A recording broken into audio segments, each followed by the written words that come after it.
before on Sunday morning. So. Yeah, when we were coming back to Branson, we went by Rogers and stopped in here. Hello, is anyone on here? Had no idea that Just us. it was family. His parents. Oh, really? Just randomly came in. That was his church. That's Okay, we're recording. Okay. So, can you all hear well enough? I can't hear you all.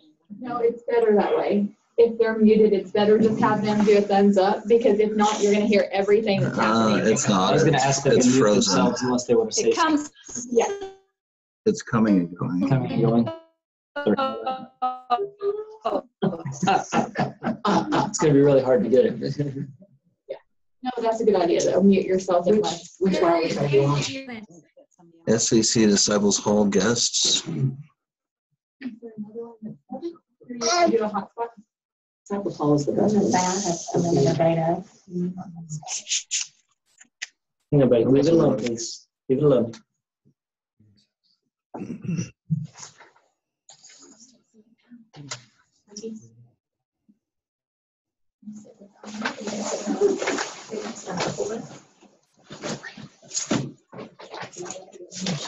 I'd like to have one of those. You need a spoon. I might have to go back and get a spoon. I want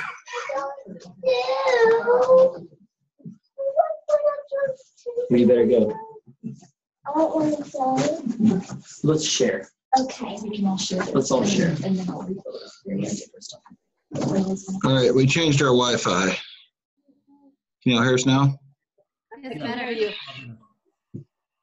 Okay. Let us know if it starts to cut out. Okay. Hello, come on.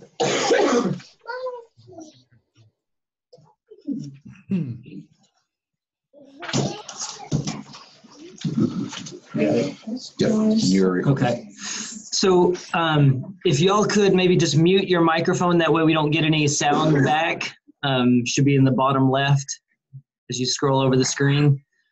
Perfect, yeah. Whoops. No, that muted what we hear from you. Okay, yeah, not that. Just if you put your mouse on top of the screen, it should pop up probably with a little microphone. Can you find it? Bottom left? No. It didn't show. Okay. We can mute there. There you go. You found it. You found it. Okay.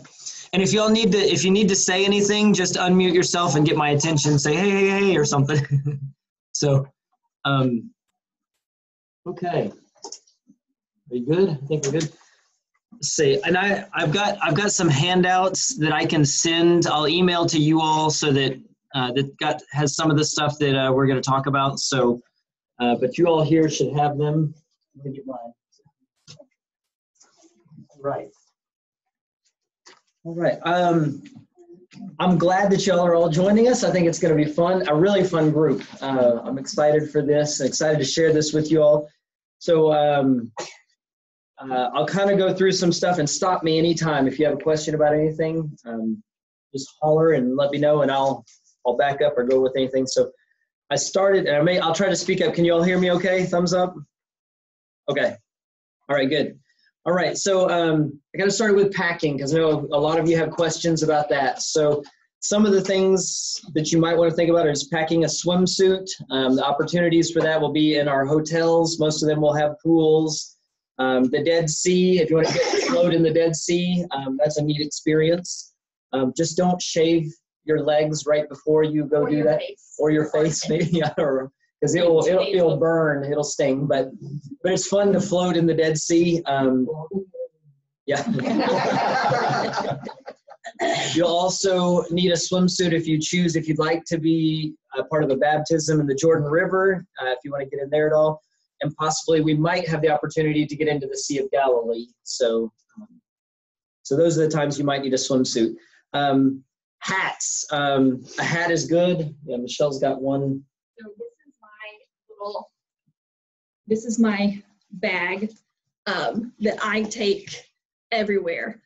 So this was my carry-on. So I have a rolling suitcase and then this, and I take it on the bus with me in the mornings. We drop our rolling suitcase, it goes on the bus. So this will have like the big bottle of water, sunscreen that I can reapply on the bus, a roll of toilet paper for the ladies, ibuprofen, any extra medicine, things that I don't need with me. And then this has my Bible and my pen, my sunglasses, and this is the hat that I wore. It was green. It was very attractive. But this little thing came in handy. Lots of people lost their hats, and this little thing saved me, and then I could just throw it back when I didn't need it. Do you want me to talk about the scarf now? If you want, sure, go for it. My Mary Poppins bag. So the scarf that I brought, I'm going to show the kind of the difference. So like this is like this is like a winter scarf, and it's not very big. And then this is the type of scarf that I brought. It's really, it unfolds.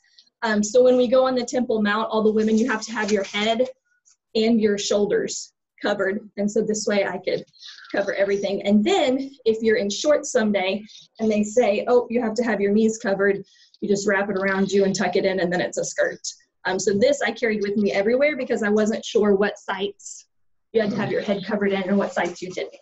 I have like 4 or 5 of these. If you want one to borrow, I'll loan them to you. I'll bring them, and you can pack them. Normally our tour guide will tell you tomorrow we're going to this place, so wear long pants or wear something that covers your shoulders.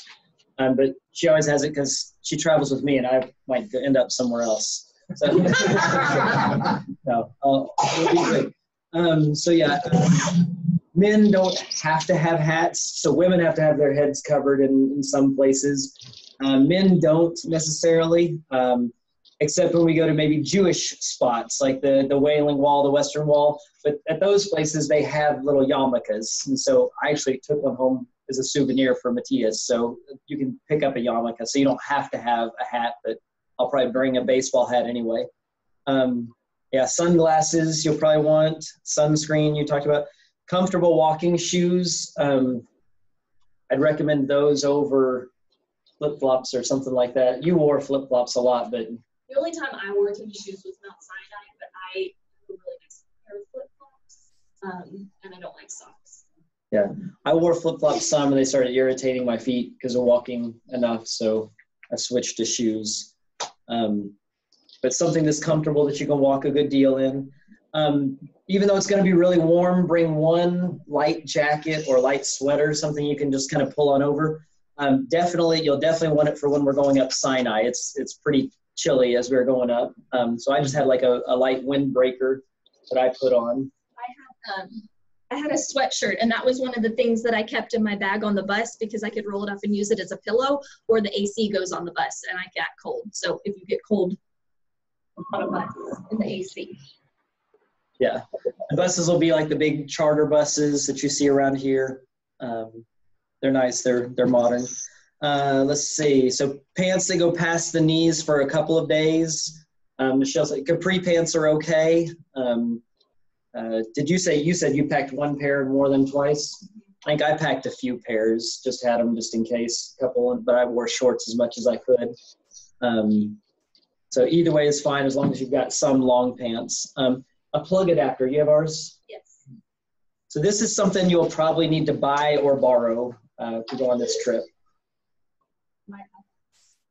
You did have it. There we go. So it probably looks like this. This thing pops out on ours, and it plugs into. It can plug in like our plugs are, or they can angle and plug into a different country's plugs. And then this thing, it's these different things. These different pieces will pull off and change what it plugs in as. So that's for another country. This is for another country. But there were 2 different systems in addition to the United States system that we had to have. I think Egypt was something different, and then Israel was something different. So it'll say what countries, but normally if you get something like this, it'll be good for all of them. But that's only protecting appliances that need the power, right? If you want to charge your cell phone, then you'll need something like this probably. Yeah, or your camera or anything like that. Computer, yeah, iPad, anything like that. So yeah, because our plugs can't go into their outlets in any of the countries. So any of the 3 that we'll be in. So you'll need some kind of adapter. This one's nice. We bought this, and it has a spot where we can actually plug one phone in there, one phone in there, and one phone in the bottom. So all these adapter things become an outlet. So this actually has 3 outlets we could use on it. So we could both charge our phones and the iPad at night. And it's got a USB port on the side. So take a look for one of those maybe. If you have questions, let me know. Did the hotel usually have blow dryers? I think so. Most of them did. Yes. I think so. Yeah, most of the hotels did have blow dryers. So yeah, you'll want to bring your camera, an extra batteries or a charger or something like that, a Bible, maybe a journal, a pen to write with. You don't necessarily need soap or shampoo, things like that. The hotels will have soap and shampoo. Michelle talked about toilet paper. She carries a little bit of toilet paper just in case we're out somewhere and the restroom doesn't have some. So she carries like a quarter of a roll in her backpack or something, but you can take some out of the hotel. You don't necessarily need to buy a roll and bring it with you. I'd just get some out of the hotel. So that's one less thing you have to pack. Extra glasses or contacts if you need that. I packed 2 extra pair of contacts, and I went through them both just because of the dust and the wind. Like I talked about the hat, the string on the hat, it was very, very windy. And I didn't expect, my contacts were just in case, and then just in case, and I ended up using both of them. And then we put pack for 14 days or make a plan for 14 days. I hoped that I could wear shirts twice, and I couldn't wear my shirts twice. Felt like the bus wouldn't let me on. But so what I did was I washed some of my shirts partway through the trip in the sink of the hotel. Did we bring detergent for that? We Brought a little 3-ounce. Brought some detergent in a little plastic bottle and did it in the hotel sink and hung them up to dry in a hotel that we were in for a couple days. I also, So we also have, we have the opportunity, can you go sit down, please? We have the opportunity to do laundry in Bethlehem, which is halfway through our trip. And I've got that a little later on here. It's days 7 through 8 that we're staying there, or June 10th through the 12th. And so they have a laundry service that we could get taken care of there. And probably some of the other hotels will have laundry service too if we needed. So you can do that if you want to try to pack for a little more than half and then do laundry and use it again for the second half. You can do that. Hey, Shawn? Yes. There's someone trying to get audio for the meeting. They're here, but they can't hear anything. Lindy can't hear. Oh, Lindy, you can't hear us? She Facebook messaged and messengered. Okay. Oh, I got it. No, you got it now? Yeah. We can hear you. We can hear you, Lindy. Can you hear us? Okay. Yes. Sorry. Cool. Is that Carolyn? Is Carolyn on too? Yeah. Oh, that's your mom. That's Teresa. Okay. Okay. And Lindy and Teresa, if you don't mind, just mute your own microphone. Oh, never mind. Anthony will do it there.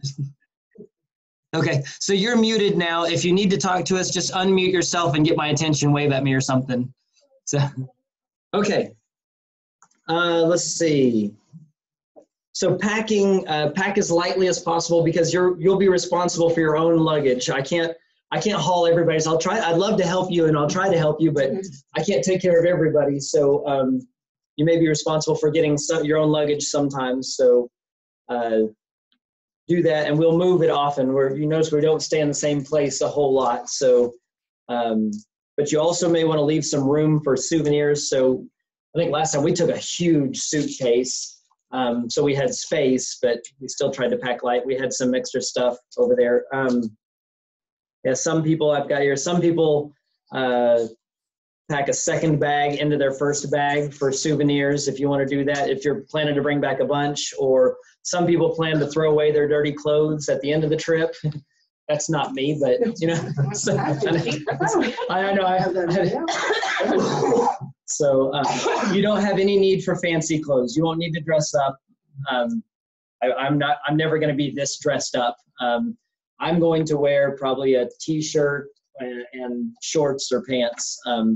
They say that they can recognize the Americans because they're wearing a t-shirt and tennis shoes. So I'm kind of like, I don't know how to get away from that. So anyway, your luggage regulations, you can take one free checked bag per person that can weigh up to 50 pounds. So let's see, we talked about laundry. So any questions about packing stuff? Yeah. Go ahead. In addition to the one free check bag, we get one personal item and one carry-on? Yes. So you get your checked bag, and then you have one bag, something that can go under the seat in front of you, which should be a laptop, or that can fit under the seat. Yeah, something like that. And then you can have one bag that can go in the overhead bin. So that could be the smaller roller, one of the carry-on type things. Is it in the domestic and the international flights? Yes. Yes. I normally don't take a roller suitcase and a big suit. I don't take a carry-on suitcase and a big suitcase because that's a lot to keep up with. We normally just take one checked suitcase, and then I'll take a backpack. That's what I'll wear on the plane, and she'll take that bag, and that's kind of what we keep with us. When we cross the borders, we get off the bus and we take our suitcases and you walk, and it's like a quarter of a mile that you're walking with all of your stuff into a building, talking to the agent, stamping your passport, walking out, walking across a field. So it's probably altogether like a half a mile. So you got to be able to carry everything that you bring. I don't know about half a mile. I don't think it's that far. Maybe a quarter of a mile, but it's but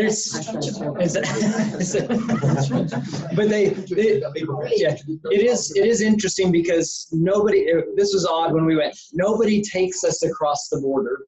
We go ourselves. So you'll be with us. We've done this once, but the first time it's kind of like we're with the group of people we didn't know. We're like, okay, I guess we go here next, but. So we will walk through that together, and we'll go across and pull our own luggage and then put it in there for them to check it and go on through.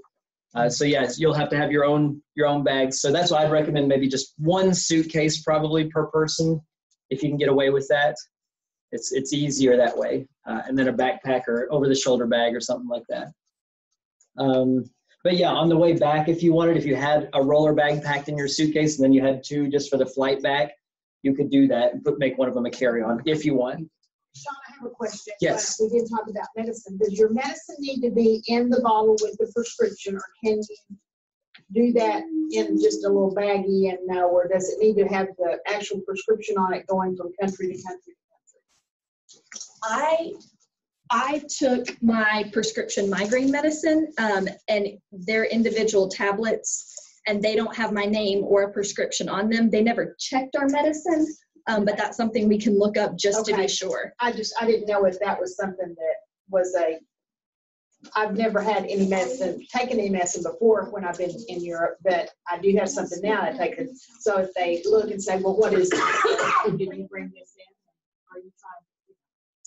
I think you're a drug smuggler. Yeah, I think a drug smuggler. Yeah. I would pack 3 or 4 days in your carry-on just because we move hotels so often. If your luggage happens to get lost, it might take a while to catch up, but we can check on that. I'll look into that. I made a note, so I'll look at that. So what I really hope to do is put out the little individual days with components. So if you find out that's not okay, okay. Yeah, we'll check on it. I think it's probably okay, but we'll check just to be sure because I wouldn't want to lead you wrong. Yeah. When we travel in Europe, Didn't know. Not ever had a problem. We always take, I do, you look at mine, I take the copies of the prescriptions. Yeah. There you go. Paper and just have that. Yeah. But they've never asked for it. But we always just do the prescriptions in our daily. Yeah. and it's too much to take 10 different bottles. That reminded me of something else too that I forgot to put on here, but I'd recommend making a photocopy or two of your passport and packing that in your checked bag. So you'll have your passport on you, but if that gets lost or stolen, God forbid, you have a copy of it in your bag, you know, to where you can say, Good idea on the passport. Take a picture, email it to yourself. It'll Email. never not be in your email. Your drafts are sent or.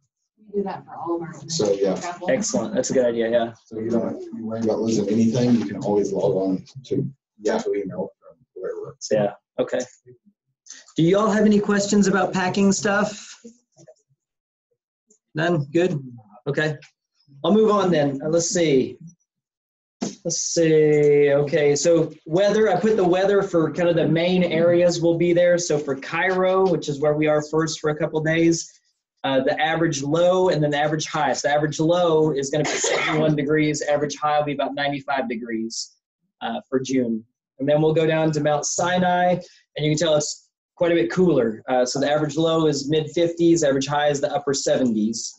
And that's where we'll go up on the mountain. Then we'll go into Jordan, average low is 63, average high 86. And then we'll go to the Dead Sea area first, and then up to Galilee. Average are the 70s to the upper 90s. And then Jerusalem and Haifa, it's 60s to low 80s. So if that helps you packing, there's just a general idea. It will be warm too. So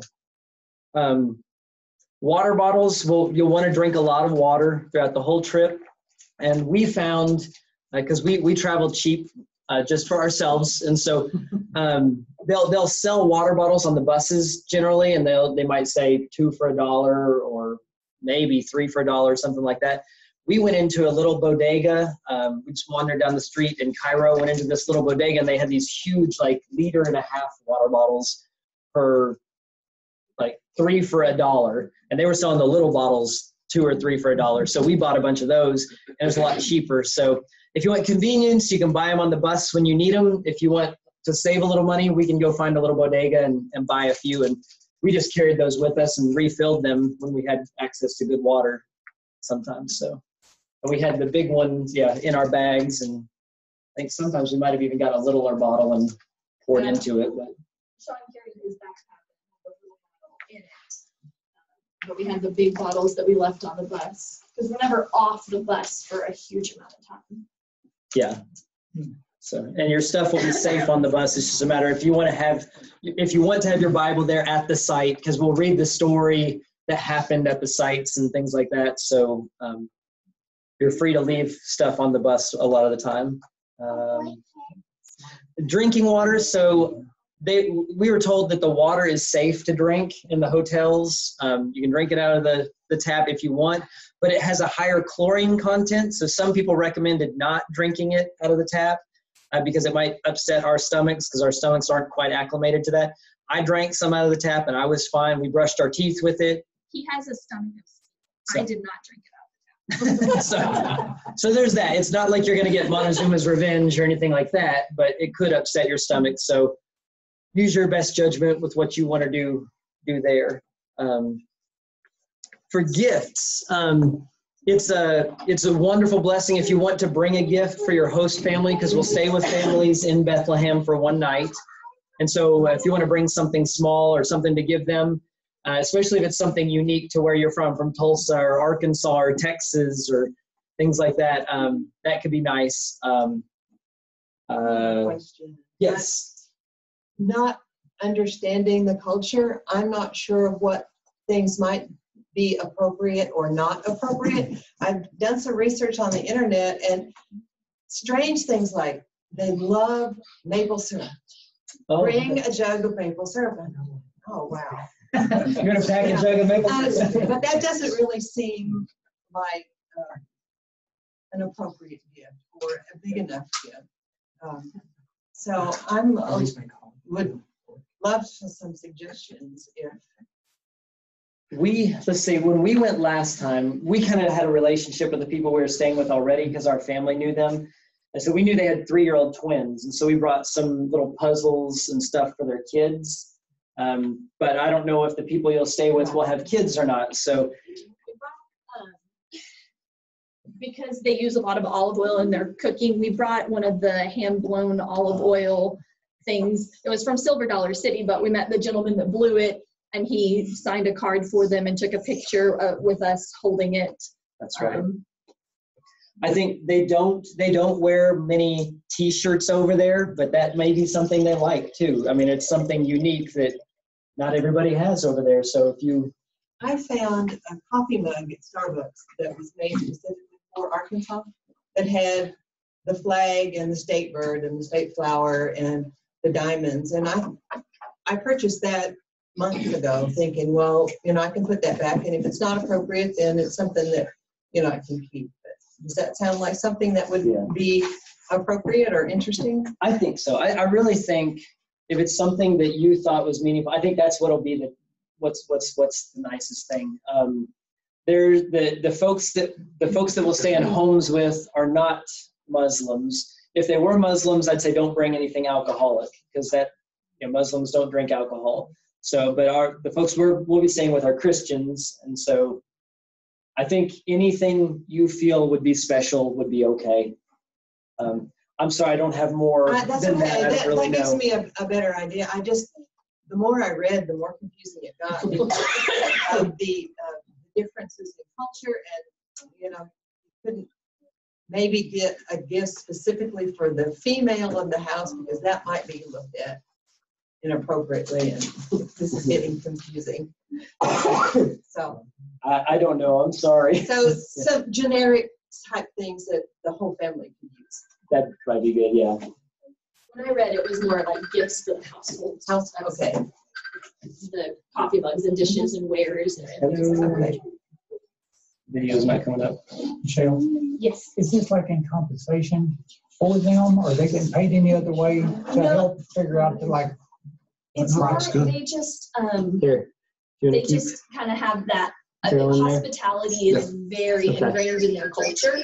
And so we were told too, you might not necessarily say, oh, I love that pillow or I love that picture, because then they'll try to give it to you. And so it's just a way to return that hospitality. So the family that we stayed with gave us gifts as well. And so it's just kind of that show of hospitality. Okay. One of my coworkers lived in Bethlehem for a while. I may ask her for some suggestions, and I'll put it on the Facebook page. That'd be awesome. She lived there for a couple of years, so. Okay. And that's another thing. Whatever gifts you take over, then you can have space for any souvenirs coming back. So it's kind of a nice that space in your suitcase. I don't think it has to be anything large and extravagant either, but just something to say, we appreciate you hosting us, and you will probably receive very lavish, I'm assuming very lavish hospitality. It's a big part of their culture, that biblical hospitality, and so it'll be nice, I'm sure. And for those of us who are solo, will there'll be at least two of us Yes. in that home? Yes, yeah. I mean, I don't mind being by myself, but it would be nice to have someone. Yes, we'll have you together. So let's see, staying in contact. So if you want to call home or something like that, most of our hotels will have Wi-Fi. Most of them will have it in the rooms. If not, they'll probably definitely have it in the lobby, but most of them, I think all but maybe one of ours had it in the room. And your cell phones, ours will not work internationally. You'll have to check with your provider. But we were traveling with a couple from Texas who they did buy an international plan, and it was crazy expensive what they paid for it. And it was really spotty service. Verizon, hey, stop please. So what we do is we use data. We use the Wi-Fi and do video calling over that. So like FaceTime or Skype, and we'll call back to the kids just whenever we have internet in the hotel at night. And that worked well. We turned off our cellular data in the last domestic airport. So before we leave Chicago, we'll take our phones and we'll turn off the cellular service. So we'll only get text messages and things like that when we have Wi-Fi. So there's no chance of it doing something crazy. So that's a little different. Airplane mode will turn off all of it. It won't use Wi-Fi or cellular data. But if you turn off in your settings and you can turn off cellular data, it'll only use when you have Wi-Fi connected. And so you may turn it on in the hotel and it may go bing, bing, bing, bing, bing with a bunch of text messages or something. But yeah, that's what we do. Yeah, and we can help with that. That's not something to worry about, but I just thought I'd let you know. Turned off, yeah. And that works just as well. Yes, we do have, I should have brought our flight information. That's the one thing I don't think I printed off. Yeah, we've got a bit of a layover in London, maybe 5 or 6 hours, I think. So the airport usually provide electrical outlets. Do we need to have an adapter for that in an airport, or do they? I think London had USB plugs to where we didn't even need the adapter. But we'll probably have our adapter with us just in case. Is the two. Yeah. It's different on the top. So is that way at the airport? Yeah, it'll be that way at the airport. Yeah. So this is the UK. What's your airport? Heathrow, London Heathrow. Thank you. So are we gonna try to do something in that 6-hour layover, or is that too close? If folks want to, I'm glad to try to take a group. If folks are more comfortable just staying in the airport, that's fine. When we were gonna have like the longer 8 hours in Munich, I was like, we're going to Munich. One of the things that we did on the bus, bought the ticket, went all the way around the city and saw the whole city and all the spots in about 2 hours. Then we went back to the places we wanted to go. So it really didn't have time to get off and do it, but you could see the whole city on one of those on buses pretty inexpensively. Yeah. So I just wondered if that. Yeah. If we're gonna be sitting there for a while, I'd rather go do something. And so I'm happy to take a group. Yeah. And yeah, especially if y'all are interested. I don't want to worry anybody either. You know, so, Jonathan and I have a 10-hour layover because we're coming straight from Dallas, and we are planning on skedaddling out of the airport and taking a cab, or my sister-in-law told me that there's a train directly from the airport into the city, and I think we're going to start at London Eye and do a little loop-de-loop and then walk a little ways and see the sights and end up at Buckingham Palace, and then we'll take a cab back.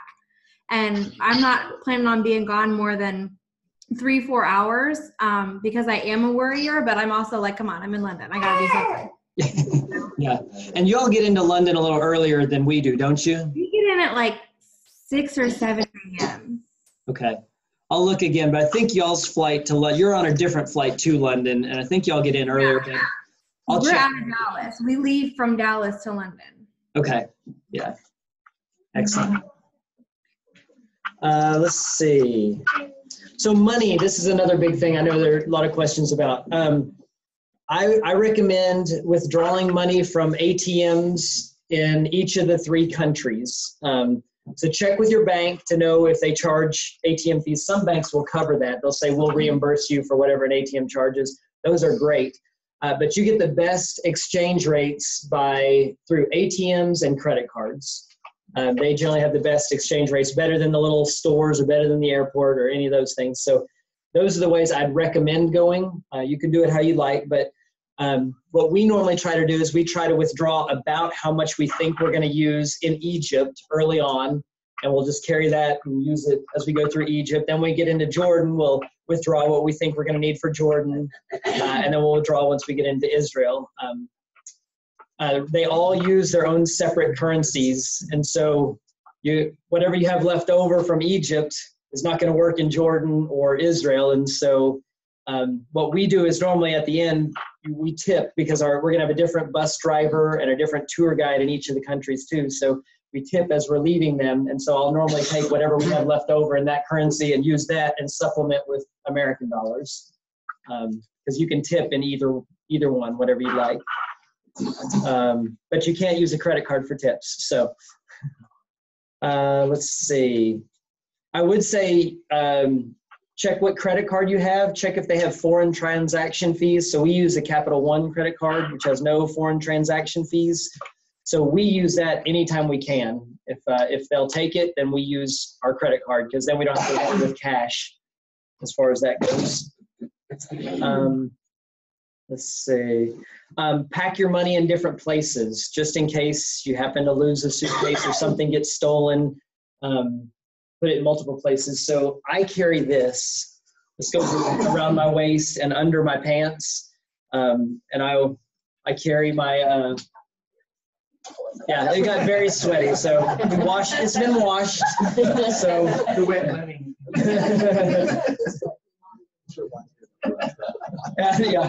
Yeah. They also have one that'll go around your neck and hang under your shirt if you want that. But I keep my credit card, my debit card, my passport. I've got it all in here. And cash, and this, whatever I want to carry on me. Feels like it's got a coin in it right now. And then I also have some cash. I'll keep a separate kind of stash of cash in my luggage, hidden somewhere within that or something. So, and when we're in a hotel, I'll keep it in the safe in the hotel. There will be safes in each of our hotel rooms, so you can do that. Let's see. I carry some in my carry-on only on the plane ride, just in case they lose my checked bag or something like that, just to have it in a third place. Let's see. I don't think you'll need more than, I said, $650 in cash. I don't know. It depends on your spending habits. I probably won't take $500 maybe, but I'll count on the withdrawals that I make from the ATMs and just have the extra American cash for if I run into something I need to spend it on. So can you clarify then, you'll take 500 with you and then withdraw to supplement that? Yes. You don't get the 500 through the ATMs? Correct. Yeah. Yeah. You're getting your currency in the country through the ATM, right? Correct. Right. Yeah, because you can't. Yeah, you won't withdraw American money from any of the ATMs. Right. So yeah. So like in Egypt, we would draw like $100 because we have to buy a lunch and then the tips. But we have $80 left over, but we need like $100 to tip. Then we would supplement with that 500 cash that we brought. Right. Yeah. So when you're talking about cash, you brought that United States currency? That's what I brought, United States currency, yeah. So you take like 650? Yes, yeah. If you feel like you need that much, I'll do less than that. I was trying to figure out, because a lot of people ask me, how much should I bring? And I don't really know. You know, it depends on what you plan to buy. But yeah, we'll have a lunch each day. If you drink drinks, you know, if you drink more than water, then you have to buy a drink with that, because normally the drinks are not included. We get tips, which I've got some of these down here, souvenirs, things like that. So, and I would recommend against traveler's checks. Those used to be the thing, but they're not nearly as easy to use. So I'd say don't do traveler's checks. So all three countries, because in Europe, there are places you don't get it's included. I've got tips here in just a second. I'll get to that. Yeah, that's a good question. Let's see. Oh, so Michelle's thing. Where's her guy? Here it is. You stepped out running. So your money, where you carry or how you carry. Okay, so my purse has 3 pockets. And so the one that I always keep closest to me has my passport and my money and my credit card. And that's all I keep in there because I don't want to be pulling stuff in and out. And then in here in the middle that has no closure, I kept my Bible, my pen, and my hat, my sunglasses, things that like as we got off the bus I would need. And then in the outer pocket I kept toilet paper or tissues, any of the brochures, things that they would give us, mints, the granola bars. We didn't buy lunch. We would just, because they had huge buffets at breakfast and at lunch, so we would just grab a roll and a piece of fruit and wrap it up and stick it in our bag. Sometimes I'd leave it on the bus. But that's kind of how I did, because in college, I studied in London, and I did have a bag that got slit on the subway. Granted, I was traveling alone and by myself. We're all in groups and we'll kind of stay together. So I don't ever foresee that happening, but I just keep all my money and everything against my body.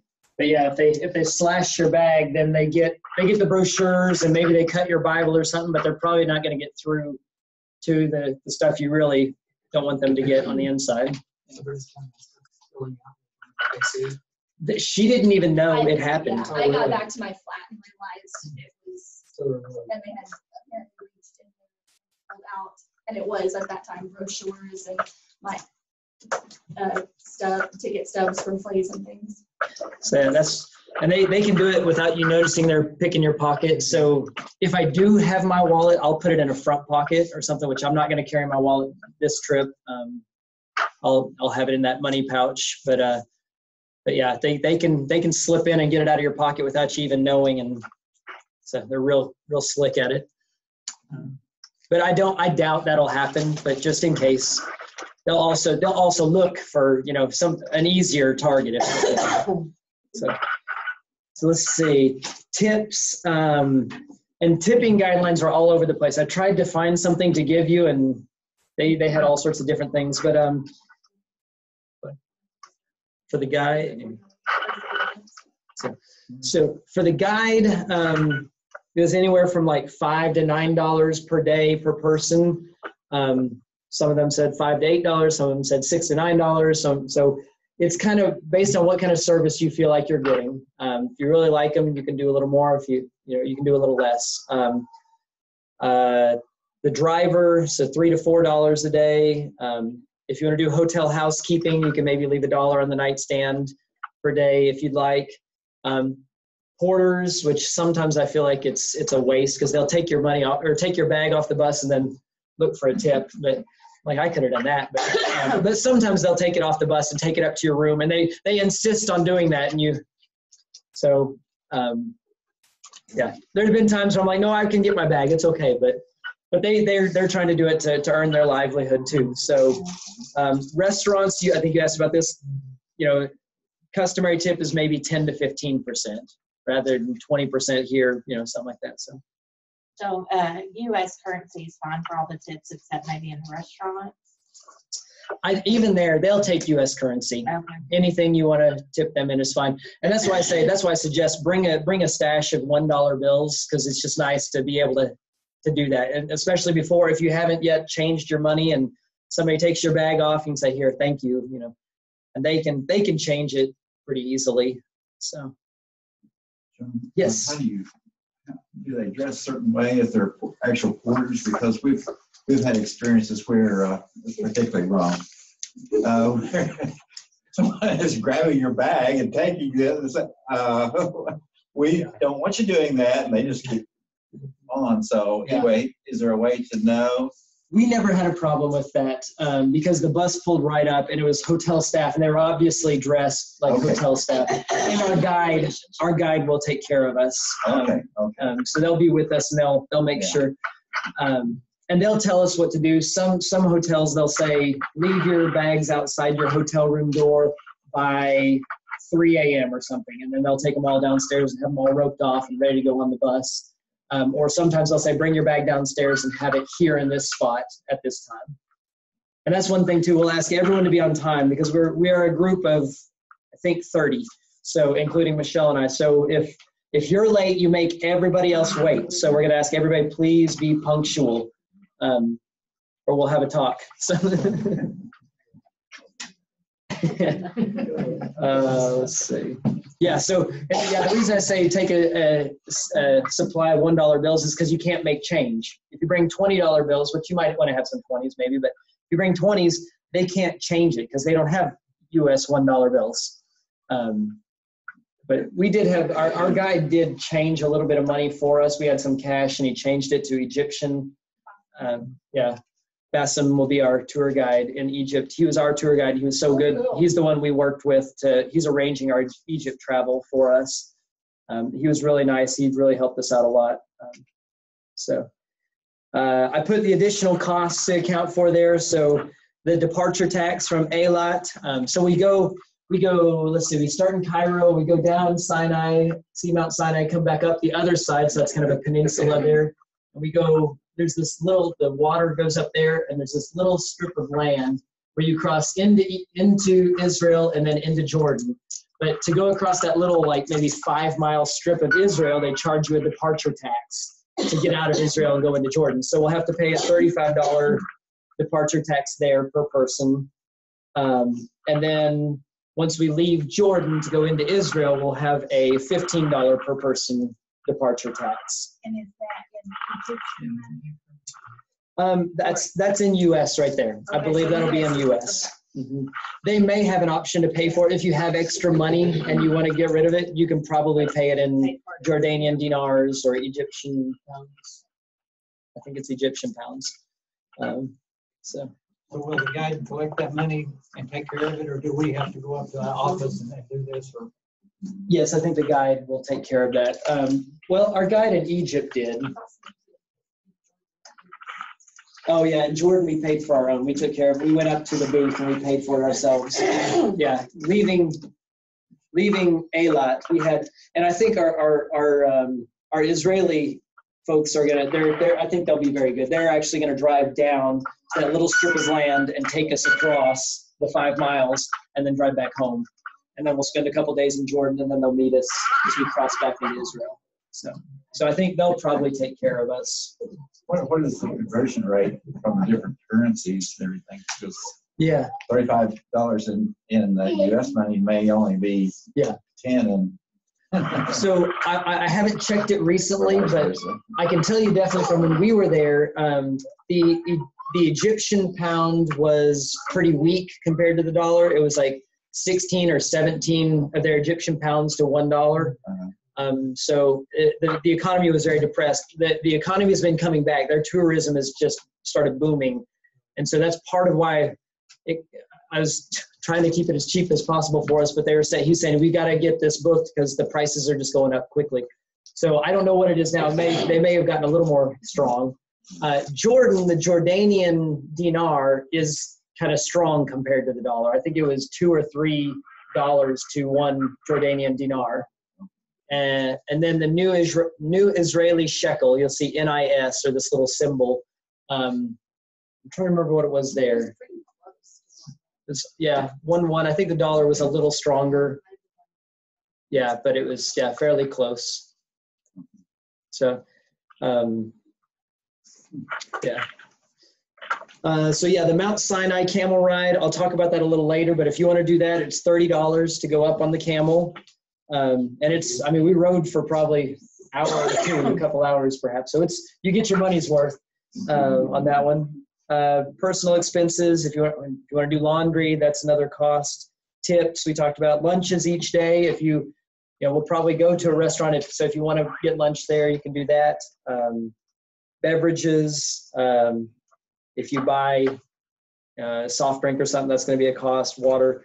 Travel insurance is something, say you can buy it or not. It's not. Yeah, go ahead. So I have a question on that. I checked into travel insurance, and they have 3 different prices. They have a smaller price, a medium price, and a larger price on one of the websites. So how do you decide so is our travel insurance for just our land package? It does not include the airfare, or it does include it? It depends on what you buy. Okay. So when you buy it, they'll ask you, what's the cost of your trip? Okay. And you do the so do the cost of your land and your airfare, and that will cover your whole trip. It should. Now, read their fine print and everything, but I'm not selling it, but that's, and check to see what are the stipulations. Has anybody bought insurance yet on you have somebody that you use that you like? Well, I used the one that Shawn put in the email. Okay, I used that one, and I compared with others. Alliance was the one that we've used in the past, but they don't sell it anymore. I don't know what happened to them. Do you? I'm not sure. Huh? Yeah, Alliance wasn't there. But I always get the maximum, because these countries, if you have a medical emergency, it can cost thousands of dollars for a helicopter ride. Well, I know or, that at being at Medicare age, our Medicare does not cover anything in the foreign countries. Yeah. So you get the match. Okay.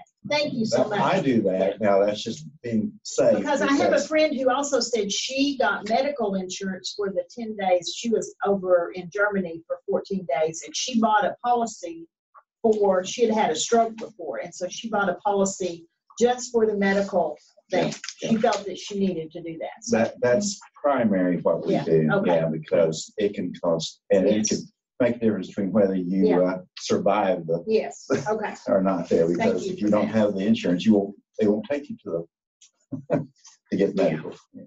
Sandy, I have a good travel agent that sells insurance as well. Okay. So Email. Email me that. And I've got the link on here a little later on for travel insurance. The one I sent you it's different companies, and they'll give you bids, and so you can choose what you want. Yes. So travel insurance health. But isn't there a kind of travel insurance that is for same reason you can't go on the trip? Yes. That's what This is travel insurance does it all. Yeah. You can buy the whole thing. If an immediate family member gets sick or dies and you can't go, it should cover that. If you obviously read it, make sure. Or if you get, sick, then it should cover that either before the trip or on the trip. So. But the one that you referenced to, it seemed to be very comprehensive. Okay. Good. What does it run about? I think it was around 700, I believe. For the two of you? For two. Yeah, I think so. Somewhere in that vicinity. And I think it takes into account your age and some other things as well you have to enter, so it'll be different. But, I did check with another one, and it was quite a bit less than the other one that I checked. So the last thing there that you might have to spend money on is souvenirs. And so let's talk about shopping, right? There's a few different options. The first one in Egypt is Khan El Khalili Bazaar, which is one of the biggest bazaars in the Middle East, one of the oldest bazaars in the Middle East. Lots of bargaining and haggling there. We didn't actually get to go on our last trip, so I haven't been there, but apparently it's a production, a to-do, so do it. Massive. Oh, you've been there. Oh, yeah.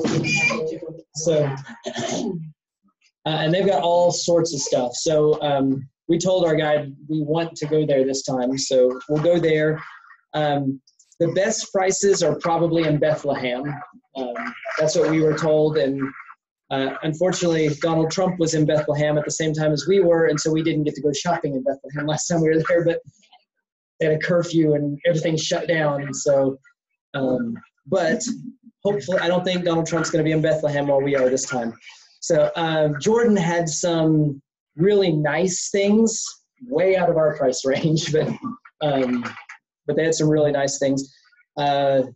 And in Cairo, we'll probably have a couple of stops where they'll show us or sell some essential oils, let you smell them and do that. And they'll also have a stop where they show how they make papyrus, and they do papyrus paintings. So I bought some essential oils because they are very cheap. They come in clear glass bottles. They don't come in amber.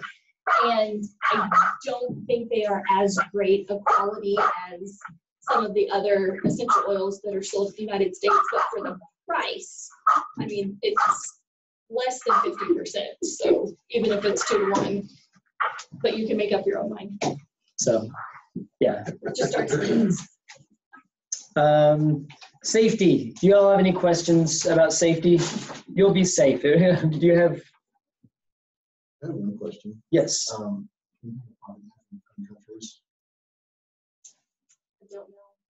In Israel, that you go through a lot of security. Yes, Israel security will be it's beyond our airport security. They're very serious. Typically,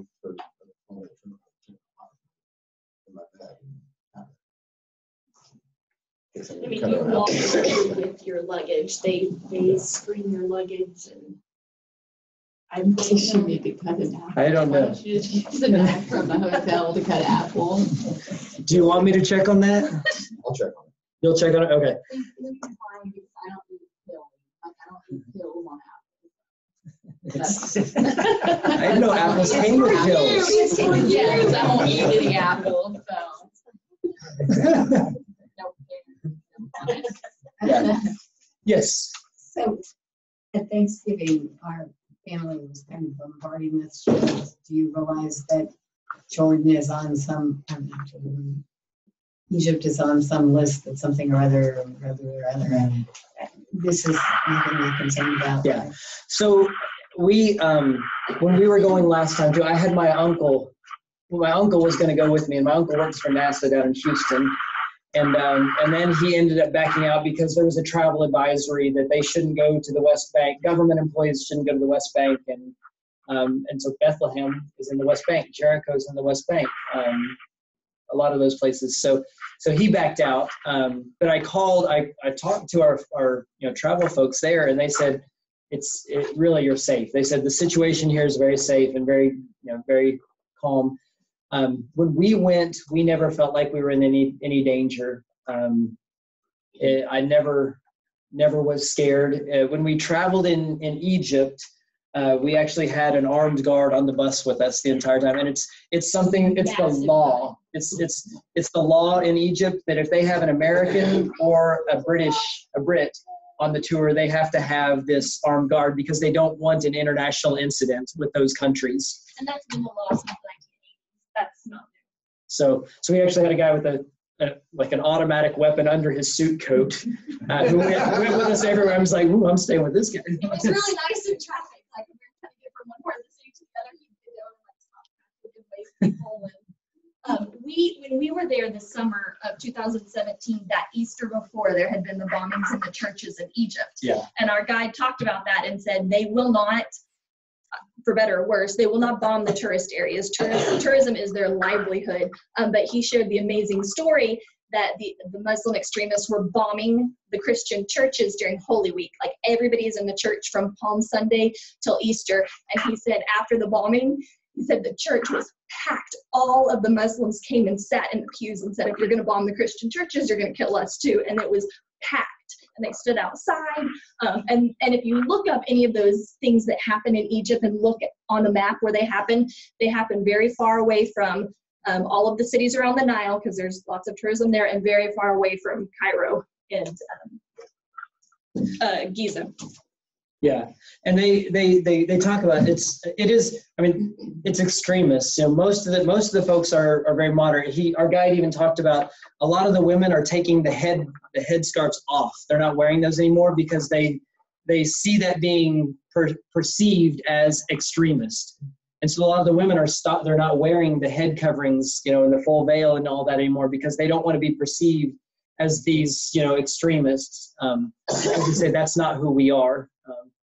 And we were so when we first got into Egypt too, I did feel kind of like, oh my goodness, what did we do? I feel a little nervous, and everything's in Arabic, and we're going down the street to our hotel, and we met with Bassem, our tour guide, the next morning, and said, safety, how is it? And he said, oh, you're fine. He said, go out, walk down the street, at night.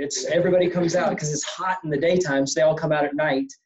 He said, you're fine, just don't go down, don't follow anybody down an alley or anything like that, And so we did. We left our hotel at like 10 o'clock at night and just walked down the street. And people they'd pass us, they'd stop us, they'd say, excuse me, where are you from? And we'd say, we're from the United States. They'd say, oh, welcome to my country. And then they walk off. They didn't want to sell us anything. They didn't want to do anything. They just wanted to welcome us to Egypt. And so after that night, I don't know why we were scared. It was just kind of what we've been programmed more than anything. Same thing, you hear about stuff in Israel, and it's, if there's that stuff, it's normally down on the Gaza Strip, and we're not going anywhere near the Gaza Strip. We go into the West Bank, but the West Bank they take care of that, same reason as in Egypt. A lot of it is patrolled by the Israeli government. They have different agreements. Some areas are Israeli, controlled by the Israelis. Some areas are Palestinian, controlled by the Palestinians, and some areas are Palestinian, controlled by the Israelis. So it's weird stuff. But everywhere we never felt like we were in any danger. Everybody goes about life, and they're just regular people like we are, who may have different beliefs or do things differently, but but they were all very kind, and I spoke to people on the street all over the place. So, yeah. Things that people there want to know about the U.S. or what was impressive to them. We talked a lot. We actually talked a lot about Donald Trump because he had just been elected. so and he was coming to Israel. Yeah. Okay. And so it was interesting to hear what their perspective was on us. For me, I was like, what do you all think of our country and our past President Barack Obama and President Trump? And it was interesting to hear their perspectives.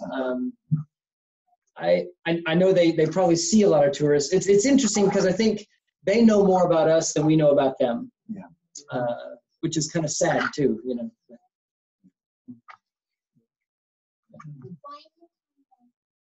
Well, because we should love them enough that we want to know about them too, huh? That's a good question. It's a good question, Ariana. So as far as offending people, our guides will take care of us. They'll kind of tell you a lot of those things, keep us out of trouble, such as what to wear, not bringing. We don't bring Bibles up on the Temple Mount because that is a Muslim area. And so they don't want people preaching up there. That'll get it in a lot of trouble. So they don't even allow you to bring Bibles up onto the Temple Mount. Yeah, I had to leave mine down because I didn't know that until we did that on our own. But our guide will help with that. I've suggested everybody read the book Blood Brothers. I don't know if I told you all that yet. I can get you the information on that. It'll kind of help you understand kind of the history and what's happened within Israel. And then The General's Son is another book if you want to read more. It's pretty good. It's from a guy who's the son of one of the Israeli generals when they took over. He became a general later. Yeah, it's right here. So, because we'll meet with folks who will kind of talk about the situation and their perspective, and it's different people who are working for peace. And it is a very complicated situation. So reading those books will help to have more informed conversation and ask good questions around those things too. So, camels. If you want to ride a camel, there's different options. So the first one will probably be at the pyramids. So we had at Saqqara, which is the step pyramid, there's a guy with a camel out there, and he will put you on the camel and take your picture and then ask you for a tip. So if you want to do that, just know that if you get on his camel, he's going to want a tip. A second option is when we go to the Great Pyramid, the pyramids of Giza. There'll be some guys out there with camels, and they'll put you on the camel, and you can ride maybe 100 yards out into the desert, take your Lawrence of Arabia picture out in the middle of the desert, and then come back. So it's like 5 minutes, right out and back on the camel, and we can see you the whole time. And I don't remember what they charged for that because we didn't do that because we were going to do our camels at Sinai, which is $30 for 2 hours, and it's not just somebody taking a picture. It's not just pretending like we're out in the desert. We're actually riding camels up a mountain. So if you aren't going to do the Sinai camel, you can do one of the others, and that's fine. It's up to you. So yes, it will be at like 12:30 or 1 o'clock a.m. We'll get up and get on the bus and go to the monastery. And then just outside of the monastery, it's odd. It's like pitch black, just the light of the moon. And there are these guys with all these camels bedded down, and they'll take you and put you on a camel, and maybe one or two of them will lead them. But like Michelle's, he said, "You have a good camel," and he threw the rope over the camel and said, "See you later." We almost got divorced in The camels, they know the way, and they just go up the mountain, and we kind of just went up the mountain. It was neat because it was very quiet, and that's one thing that I think we'll talk about on the bus before we go is there's almost kind of a holiness to just enjoy the quiet ride up this mountain, where Moses climbed to receive the 10 Commandments. So no, yeah, it was more of a and they do have little metal poles in the front and back, and so my spine had a little bit of a kind of a bruise almost on it from the pole in the back. Yeah. So do they have weight limits with hills? No, I don't think so. No. Those are the things that goes through my head. Yeah. When you sleep, When you sleep, so we'll have we'll get into Egypt late at night at like 11:15 is when our flight lands in Cairo, and then we'll get out of the airport. We'll get in the bus, and it'll be about an hour bus ride to Giza. We go all through Cairo, and it's neat because you'll see the citadel all lit up on the hill, and go through, and it's booming and bustling because everybody's outside. It doesn't feel like it's midnight because everybody's out, but we'll go all the way through Cairo into Giza, which is kind of on the west edge of the Nile River Delta. And that's where our hotel is. We'll spend the night there. And so we'll get into bed really late that night, and we'll probably get up the next morning and go. And we'll have a full day of touring. And we'll have an optional activity that first night. So if you say, I want to go to sleep, I'm worn out, that night we're going to go to El Moez Street, which has a lot of old architecture, and I think a lot of people out, and I haven't been there, but it sounds like a really neat place. So we're going to go there for anybody that wants to go, or you can sleep.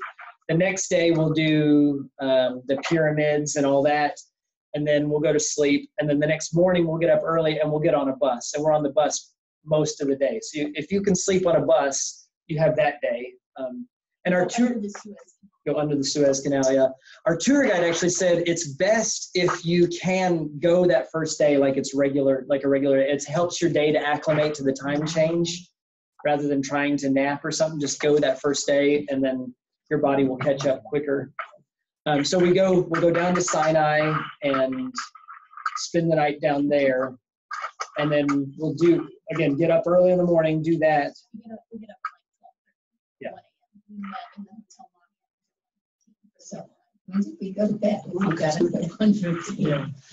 After dinner. Yeah, we went to bed at like 7 and tried to go to sleep. Yeah.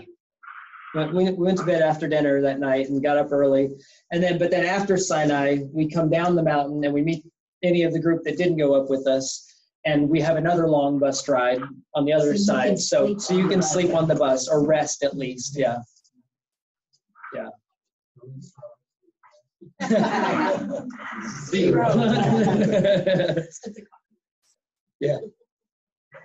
So, let's see. Shawn, on the yes, on Mount Sinai, riding the camel up, and then there's 750 steps up to the top. Yes, thank you. But then there's all the way back down. And so, how many steps are we talking about down there? So I'm glad you asked that. So what to expect? So the camels go up, and there's about a 2-hour ride up, and then we stop, and everybody gets off the camels. There's this little shop, a little hut almost, or tent with blankets on it, where you can get coffee and get some snacks if you like up on the mountain. And then that's where we start hiking, climbing up. If you want to do the camel, you want to do Sinai, but you don't think you can do the steps, there's a possibility. If there's a group, then you all could go just partway up and stay. That's actually the picture that's on the Facebook page is from partway up, where some of our group just stayed there. They didn't go all the way to the top, and they watched it there. So if there's a group, I'd be more comfortable if there's a group staying together. You all could do that and stay there and not do all the steps to the top. And then we'll just come back down and we'll meet you there. So then from there, it's probably, a couple miles or a mile and a half? I don't know. Walk down, 1.5 to 2 miles maybe. Walk down, but it's not a steep grade. It's just kind of like a hike, kind of like a steady hike coming down. So it's not steps down. It's correct. Okay. Unless you take the steps up, Right. But the camel ride is, the camels go up a steeper part. We came down a more direct part that I don't think it was as steep as what the camels came up. But, okay. Yeah. Yeah. Gwen has problems going down steps, or up steps, either way. If there's multiple, Gotcha. Yeah. It's a walk. It is a walk. But inside would work.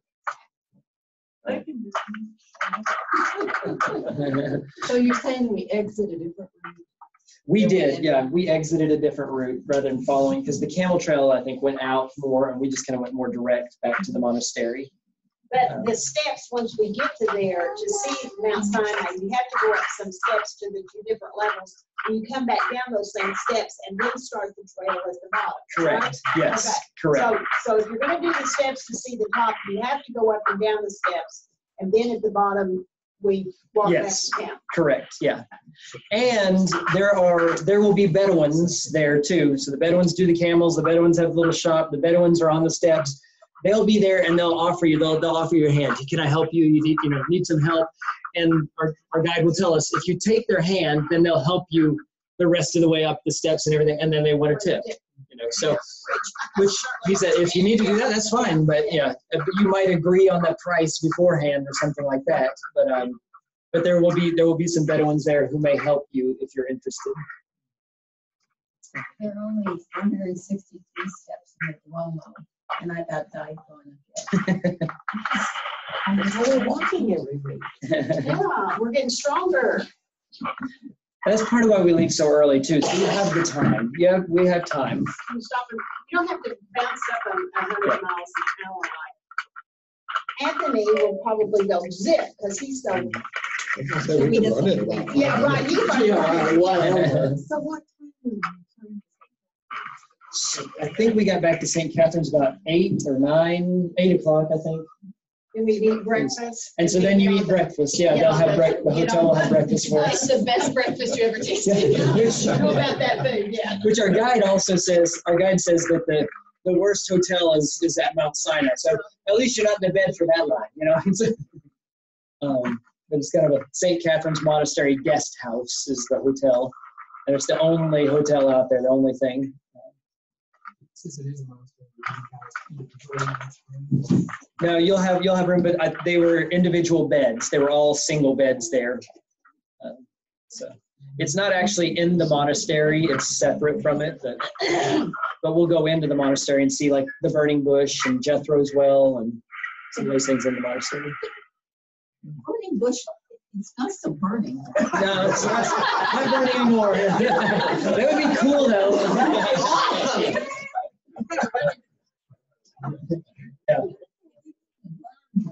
Yeah. True. Yeah. Let's see. So hotels. Speaking of beds, I'm requesting separate beds. If y'all aren't married, I'm requesting separate beds for you, and I'm requesting separate beds. So if anybody else wants separate beds, let me know. I'll ask for that. I don't know what kind of accommodations they could do, but that's what I sent to them. I just said these rooms may want separate beds. So. Let's see. So flights. Does anybody need wheelchair assistance through airports? I've got y'all. You need wheelchair? Whatever. And then, yeah, after he runs up the steps, he's gonna need some room. It is easier to. Do you want me to ask for a wheelchair? I don't know. We'll probably have. London, I think we have the walkaways, but we may go out. Oh, we do, and we found out that if in these airports and everything, gates can be a long ways away, and depending on your time. And if you don't know where you're going. And if you don't know where, we would not. One of our closest ones was going to New Zealand, and we were booked so close and everything. If we had not had the wheelchair, we would not have made it there because, and that was on 2 or 3 different times. They didn't put us in a wheelchair, they actually have his own car. Yeah, if you request when you're at the flight that's taking off or whatever, they can have assistance, like a little card, the little red bus. Most of them chirp. Yeah. But it's a lot easier if you just go ahead and request it, is what we found, and then you get off the plane and they're ready right there. Yes, you don't have to wait for it. And it just assures that you'll get where you need to be at the right time. You can carry my luggage. So on the British Airways flights, which we have some American and some British Airways, but the British Airways flights, they go from Chicago to London, London to Cairo, and then on the way back, Tel Aviv to London. All of those flights will have full meals and full bar service included. So, so Lana, since you don't drink, I don't drink. you grab everyone. but you got to get an extra bottle of red wine so we can have communion at the upper room. So because we're drinking ours, so. But yeah. Yeah. But it's nice. That'll be nice. Let's see. There'll also be a personal flat screen entertainment system with complimentary headphones, movies, shows, games, audiobooks, or all that stuff on the plane. So if you can't sleep, I cannot sleep on planes. So you've got all that. And each seat has one, so you'll have your own. So Michelle watches what she want to watch. I do what I want to do. Do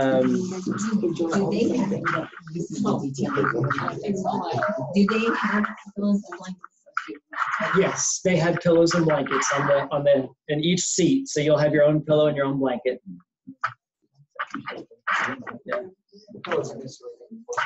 the pillows, about like this, but not a huge pillow, but yeah. Take it on the camel. Yeah, not a bad idea.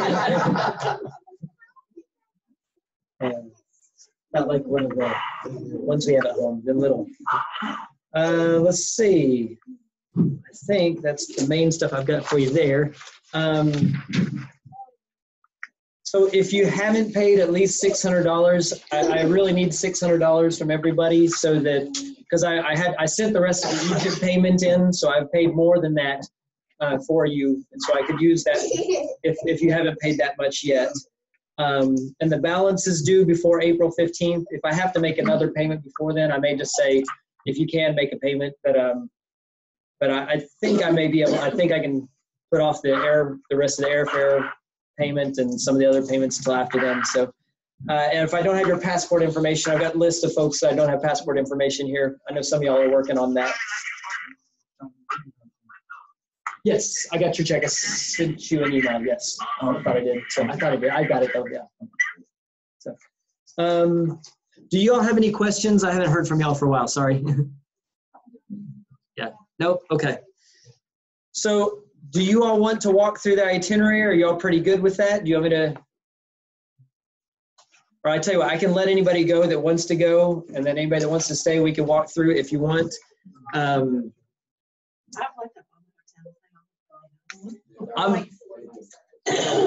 Yeah, and granted, their 4 and 5 star is not like our 4 and 5 star here, so it won't be like the Ritz-Carlton, but they're nice. I'm really excited about the Jordan one. We didn't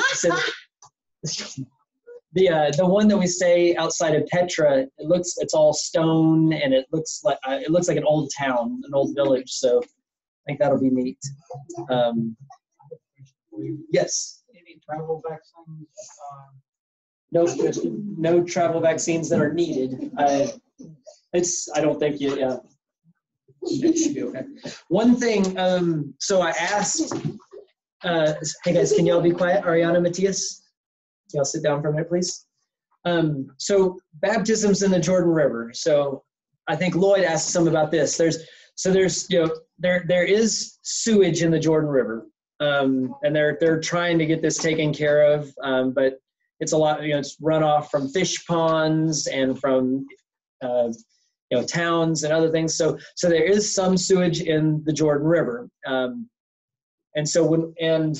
also like downriver, it picks up a lot of silt as well. So it looks like chocolate milk, down where we are. Yeah. So when we went the first, I don't know if that's where if somebody wants to do a baptism, we can do it there. If you want to, if you don't want to, don't. I just say don't drink any of the water. Don't keep your eyes closed and stuff like that. But that's kind of up to you. So do you have a chance to go take a shower right after that, or you got to be all day having come out and dried off and live with that till you get to the hotel at night? I think they have showers right there. So we went to a different place, and it had showers and everything. Okay. So that might determine whether. Let me ask that. Because it's pretty nasty looking. Yeah, and we took. So we did 2 different things. So we went. Drink the water. You got it. We went to the location that we'll be at. We went there, and you stuck your feet in too, right?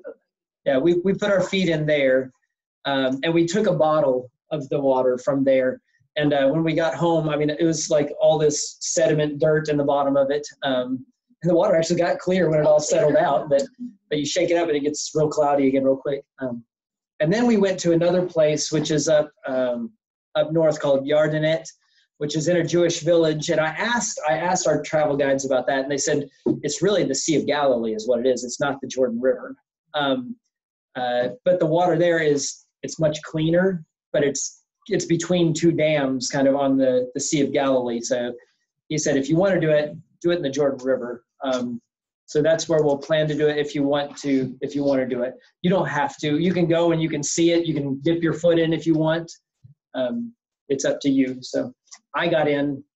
It's like Yeah, it's like. it doesn't smell. Okay, it's fine. Yeah, yeah. It's not like you see sewage or anything like that. They just, when they test, because they have to test the water, they said sometimes it's above, what is supposed to be, you're supposed to. Depending on the time of year. They said if it's more flood stage, if the water's high, it gets a lot more of the stuff, pulling out, and so it's a lot dirtier then. But if it's lower, it's cleaner actually. And I don't know. So We're just saying, get a bottle of water in the hotel with all the coin, pour it on yourself. yeah. Sanitize. So there's lots of folks that go and do baptisms there. The Orthodox Church, they go do it every Epiphany, and so. Any other questions? Well, first of all, does anybody say, yes, I know I want to do that in the Jordan? I think I do. Okay. I think I do. Okay. All right. Yeah. I feel I'm going to keep my mouth and my eyes closed. All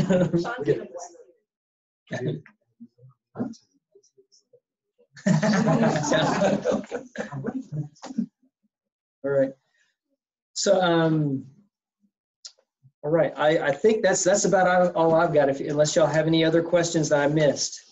Anything else? Will we meet again before we go on our trip, or is this everything else by email basically? Would it be valuable? Is there anything else I could share?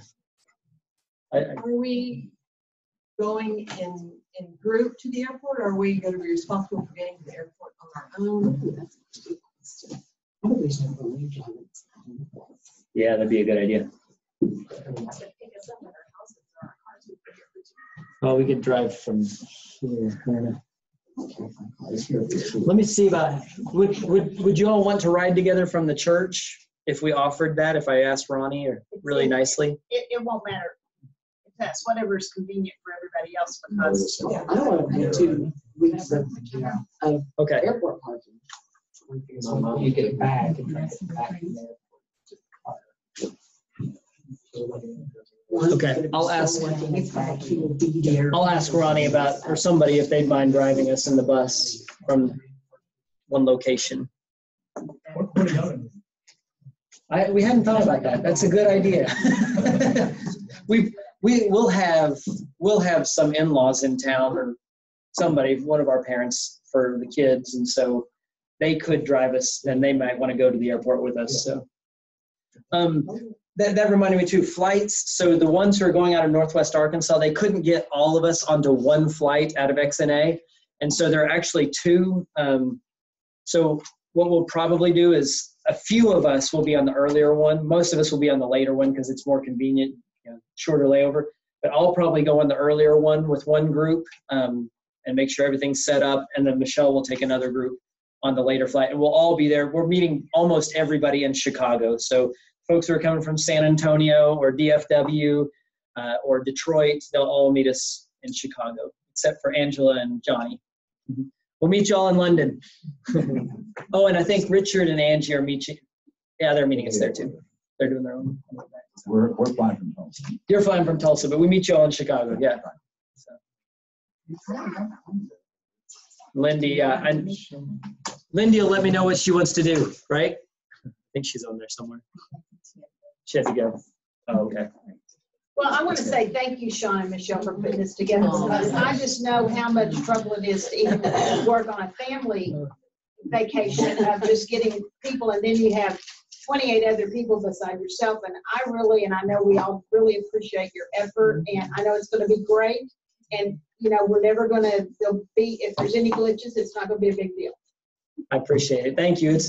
It has been the airlines were a beast. And so I talked to a friend, I said, what do you do? And he said, I don't book airlines for people. I'm like, oh, thanks for telling me that now. But I appreciate that. I've tried hard to do it as inexpensively as possible for everybody and to try to still make it very good quality, because I wouldn't want to put anybody in a situation that I would want to be in. And it'll be fun. Because we're all together. I feel fully. Yeah. And part of the fun, I think, one of the most fun things I have is just talking to people on the street, meeting somebody. And you know, when we were there, the whole group went into this restaurant for lunch, and we weren't going to eat lunch with them because we were going to pay $20 for what they said was a really poor lunch.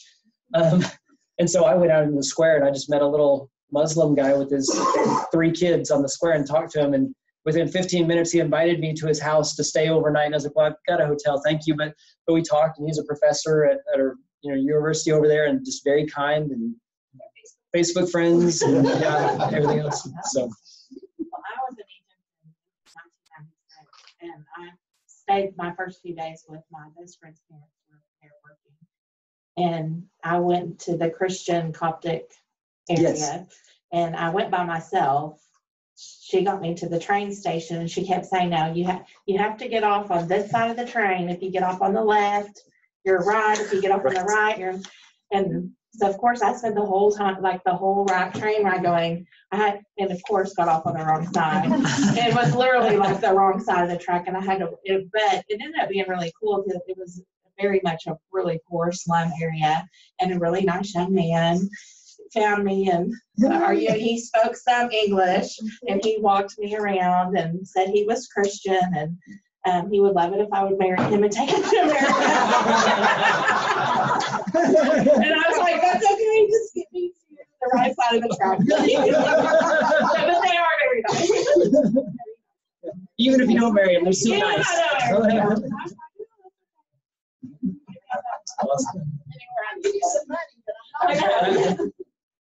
Well, if anybody wants to go, I'll let y'all go. And if anybody wants to stay and kind of talk through the itinerary, I'll run through that real quick with anybody that wants to be here. But thank y'all for doing it. And yeah, if y'all want to meet anybody online, you can meet those or from other places. So, I did not print it out, but I've sent it out. I can print it out if you'd like.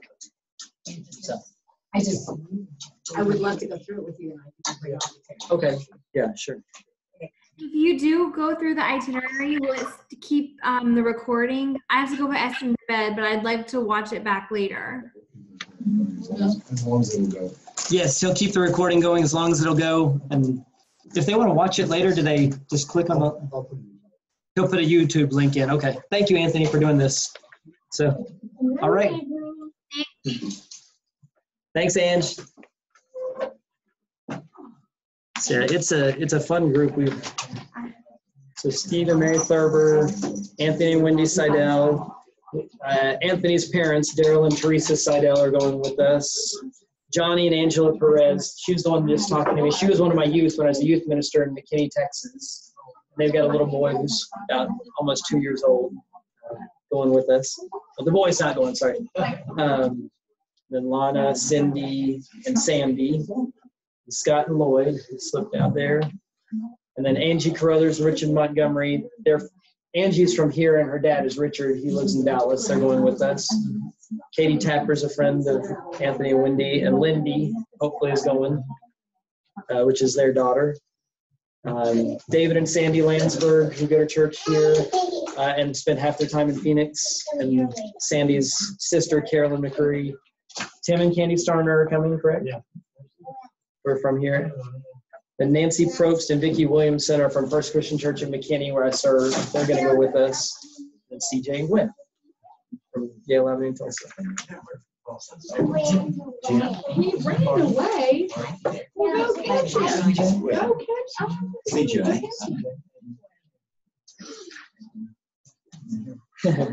Yeah. Well, as the parents will be. Okay.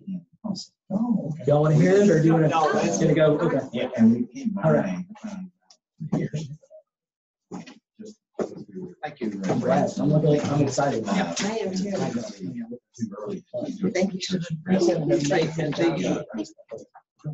And so we stopped the church along the way, and we stopped. And then we found out later that Most of the time, our guide will take us into the sites, and he'll talk there. Some of the sites they don't let him speak, like in a church or something, and so at those places he'll probably explain it outside of the site, and then we'll go in on our own and just kind of have our own time in there.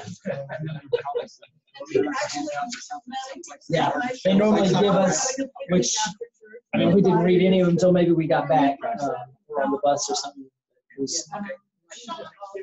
Yes. Yeah, you asked it. Thank you. So I think so. That's what we did a lot of times. Let me ask them just to be sure, because that's really nice. Yeah. Yeah. Well, that's one reason we came down too, is just to get to see whoever you going with. Yeah.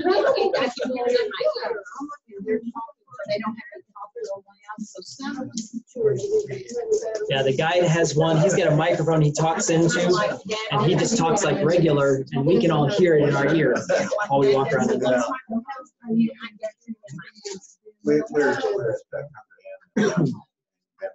Oh, I think it shut off. I think so. Well, everybody's gone, so I think so. There's still one person on there, it says. Wendy's kind of saying Still, although there's iPhones connected too, so. It says iPhone's connected as well. I don't see them though. But it's still recording. Yeah, it's still recording. Oh, Mom's still on there. Oh, no, it's still there. Hello. You're welcome. Thank you, Sam. Yeah. Yeah, but It's still going. It's still recording. Okay, all right. Okay.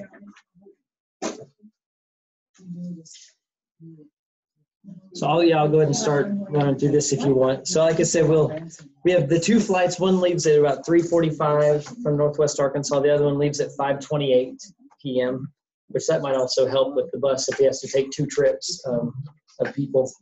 And that's my 40th birthday. So,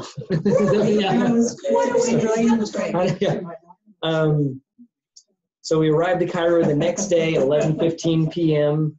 and our guide meets us in the airport. He'll kind of herd us all together, get all our luggage, and then he'll go up and pay our entry tax, which is already included in what we paid for. And we'll go out of the airport and get on the bus and drive through to the hotel. So the next morning, he's going to start with the Egyptian Museum, and it's on the edge of Tahrir Square during the Arab Spring and all that. That's where they were all gathered, and so the Egyptian Museum's right off of that. And so we'll go there, and then we'll kind of do some of the Christian area with the Hanging Church, which is built on top of a Babylonian fortress, and you can like look way down through it. And then we'll go to the place where Jesus, Mary, and Joseph stayed when they ran from Herod after he was born, and one of the places that they stayed in Egypt, and the well that they drank from there and everything, a little cave underneath. And we'll also see the spot just outside of that where Moses was said to have been drawn out of the Nile River by Pharaoh's daughter. So then we'll go to the oldest Jewish synagogue in Egypt, synagogue of Ben Ezra. We'll go visit the Pharaonic village, see how papyrus is made, take a little boat ride down the Nile River. And this picture here, I stuck that, that's the Citadel. So we'll see that probably coming out of the airport, and we'll drive by, and our guide will talk about it as well. And then that night is when we have the option of, we'll go to the Bazaar of Khan el-Khalili where you can bargain and everything. And, did I lose one now? Yeah. That's good, okay. Shawn, on that boat ride, is that like a tour boat, or is this what kind of a boat are we talking about? So it's kind of it's part of the Pharaonic village. So they kind of, I think they have a bunch of Egyptian things, models and things like that, and you get on the boat, and I think they tell part of the story of Moses on the boat or something. And so it's kind of, I think, I haven't done that before, but I think it's kind of like a touristy little thing. But I said, I want to do But it is a motorized boat, apparently, right? Yes, I think so. You go and then you come back. Yes, yeah, go and come back, yeah. They don't have this orange. Yeah, no, I don't think so. I haven't done it yet, but I don't think so. Let's see. Yeah, the optional evening activity that night is El Moez Street, one of the oldest streets in Cairo, medieval and Arabic architecture there. Stay in the Oasis. Now, when we're there at the pyramids, how close do we get to the pyramids? Do we walk up right to them or what? Yeah. So the next day is when we do the pyramids, Yeah, okay. and we'll probably do the Saqqara, the step pyramid first. We didn't walk up and touch that one. I don't know if we could have or not. We might have been able to. In Memphis, yeah, Saqqara. I don't know. We did not touch that one. We did touch the Great Pyramid. We actually walked up some steps partway up the Great Pyramid and took some pictures in front of the huge, massive stones and everything. They have a place where you can crawl into it for an extra charge. We didn't do that. He said you basically go in and turn around and come back out. And it's full of mold. That's what he said. So. Because pyramids were not meant for living people. So. But yeah, we'll do Saqqara, which was the actual first pyramid, I think, built. And then we'll see Memphis, which was the first capital of United Egypt, upper and lower Egypt. We'll see that. And then we'll go see the 3 pyramids of Giza and the Great Sphinx. And we'll see a carpet school, which is because of a lot of the poverty, they've started these carpet schools where they teach kids how to make the Egyptian rugs. And that's how they end up making a living and getting out of poverty. And so we're going to go visit one of those, I think, and then spend the night. So the next day is when we get up early in the morning. We get on the bus and we'll drive under the Suez Canal and then go down along the coast. And it's a beautiful coastline going along the Red Sea. And we'll turn inland and go to St. Catherine's Monastery Guest House. And I don't know if it'll be that day. It'll probably be the next day when we actually see the burning bush and see Jethro's well. After we go up Mount Sinai, we'll probably come back down and see those things. And then we'll get on the bus again and drive back up the other side of the Sinai Peninsula. And that's where we cross into Israel and then into Jordan. And we'll meet our Jordanian tour guide and everything there. And we'll go up the King's Highway through the Wadi Musa, which is, I'm trying to think of the movie I just watched. I don't know, but it's kind of the route that the Israelites took because Edom wouldn't allow them to pass through and go straight up to into the Promised Land, and so they had to go around, and so that's kind of the route they took up through Jordan, and so we'll kind of go up through that. Lawrence of Arabia, okay. It's kind of that desert there that looks really neat. Yeah, that's what it was, where they're bombing the trains and stuff like that. Shawn, I have a question I hadn't thought of earlier, but I carry a pretty large camera and a camera case and everything. Is there ever problems with carrying that? Because I use my camera case carrying extra stuff as kind of like a personal bag to do it in the camera. Is that ever a problem where we're going or anything? I don't think so. I think it'd be okay as long as you can carry it and keep it safe. I think, yeah. Which I don't think it'd be a problem. Yeah. Let's see.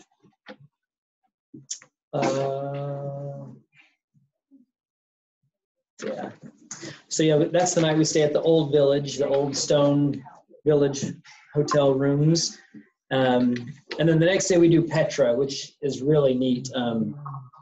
So we'll go through, I mean, at some points it's only as wide as like Nita Michelle, this narrow, passageway that looks almost like a wind just carved it out. But so you go through that narrow passageway for maybe a quarter of a mile and then come out and you start seeing Petra, which is all these buildings just carved into the sandstone mountains.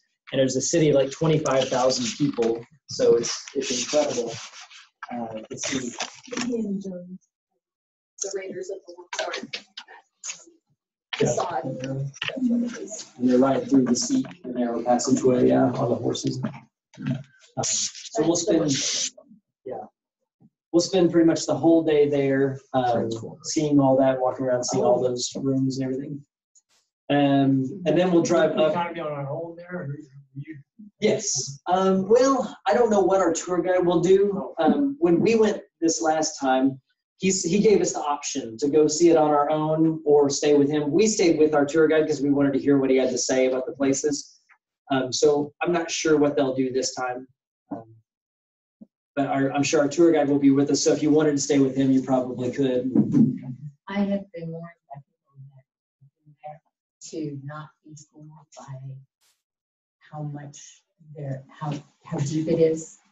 That it you can miss a lot if you don't realize there's a lot of depth to it. Like to walk back into the buildings, is that what you mean? Well, yeah, and my sense was that it was like a city. Yeah, well, kind of, yeah. Kind of, yeah.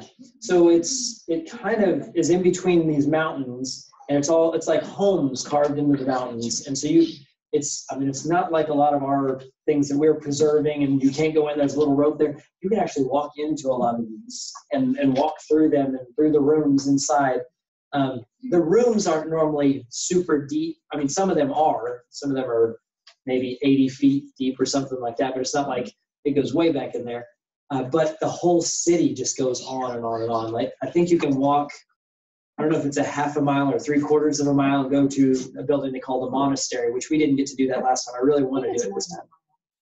Maybe, I don't know, but it's a walk, and then you climb a bunch of steps to go into this one. And so they say the treasury that you see right in front of the Sikh is the most famous, and then the monastery is probably the second most famous, but some people say that the monastery is even more beautiful than the treasury. So that's what they were saying. Oh, is to go to don't burn your time at the beginning. At the beginning, to actually go there. Because the crowds, the deeper you go, the crowds thin out. There's not a lot of people that walk through. Yeah, but it's a hike and it's a haul, so it's again lots of walking right after Sinai. And so if somebody's not up for that, there's plenty of other stuff to see. Question on Mount Sinai, is everybody going to the top, or like wake up early and go to the monastery, or are we split into two groups at that point? It'll be, if folks don't want to do that, they can sleep in. They can sleep until like 9 o'clock or 8 o'clock or 9 o'clock whenever we get back and have breakfast, and then we'll come back to the guest house and pick them up and all go together. And I think it has a pool too. So yeah. we're at the guest house at the bottom of the mountain before we start this trek. So we're at the hotel, which is called the St. Catherine Monastery Guest House, and it's separate from the monastery. We take the bus actually over to the monastery. Okay. So folks, we'll get up and we'll meet in the lobby there for anybody who wants to go. We'll take the bus to the monastery, but the monastery is closed, so we don't actually go inside of it at that time. We kind of go around, skirt around the outside of it, and kind of on the back side is where the guys are with the camels. So we'll come back down and get back on the bus, go back to the St. Catherine Monastery Guest House, have breakfast, get our stuff out of our rooms, and then probably go back and see the monastery. The Burning Bush and Jethro as well are actually inside the monastery. That's what you. Right. I've never seen that. That's scary, huh? So yeah, and so that's your dad's birthday too, in Petra that day. I've got that on there. Then the next day we'll spend some time seeing Ammon. We'll see the citadel, which is where David sends Uriah to the battle to be killed because he's gotten Bathsheba pregnant, and so he says, pull back from him. So we'll go see that hill where they were attacking, which is Rabbath Ammon, which has become Ammon. We'll see the ruins of Hercules Temple, the Roman Theater, the old souk marketplace, which I haven't seen any of those, so I don't know what to tell you about them, but we're spending an extra day in Petra than what we spent. We'll see Mount Nebo, which is really cool. It's where Moses looked over and saw the promised land. He wasn't allowed to go in, but you look over and you can see the Jordan River and the Dead Sea. You can see Jericho in the distance and the mountains and maybe Bethlehem, and Jerusalem's just over there. And so you can see it all from across the valley. That's a pretty neat view, especially if it's clear. And Moses is said to be buried up there somewhere, but they don't know where. We'll come down and we'll visit Madaba, which has tons of mosaics, and the oldest map of the Holy Land done in mosaic on the floor of this church. And you see the places, the Jordan River and stuff, all done in mosaics. That's pretty cool. And then we'll go down to Bethany beyond the Jordan, which is the Jordan River on the Jordanian side. We'll go and see that and see the place where most likely John the Baptist actually baptized Jesus. There's multiple places where they say could be here, but this is probably the place. And then we'll go across into Israel and have the evening to maybe float in the Dead Sea, which is really cool. You cannot sink yourself. It's unreal, the feeling. And you pick up a rock. If you pick up a rock off the bottom, it's got salt crystals growing out of the rock, and it's really neat. It's also that's the lowest place on earth. That's one of the things I'm looking forward to. Isn't that great? Yeah, all the minerals that they say are so healthy and healing, and too. So then we'll drive from there. The next day we'll go to Jericho, which is the city of palms, and there are palm trees all around it. Visit the Mount of Temptation, where Jesus was supposedly tempted by the devil during his 40 days in the wilderness. See the sycamore tree where supposedly Zacchaeus climbed up into the sycamore tree. And then that day we'll have the opportunity for baptisms in the Jordan River.